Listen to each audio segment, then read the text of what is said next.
man uri le karbile le woman kwa skuru man ai karbile man uri ka mo go ile le botse ka ona a ke le bona le ntutetse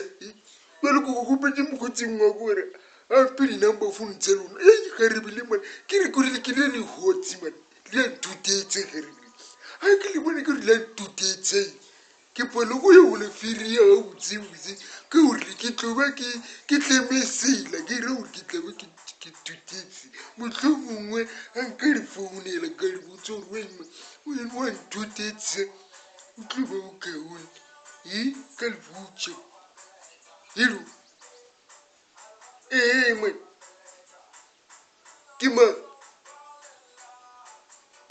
ke maolebo hey ke gopela gore le mpheleng ore ke nna manyanya ka olebo ke nna ngwane mongwe mane ke tsena le ena sekolo man aowa ke le wa mone gore ke nako ena reaxim ke ya le test yane nngwe re swantse re itokišetse gona ke nyaka o bolela le ena ka yona mone mofepone ya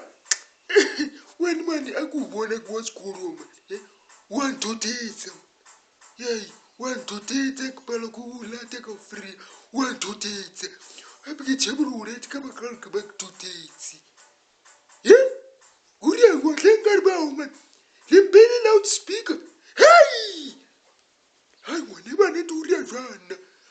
korua le bomma ba kwele gore ke re wa nthotetsa ba tlo tšhabetse wa sekolo ka bakala ba e le gore go se di long rape hei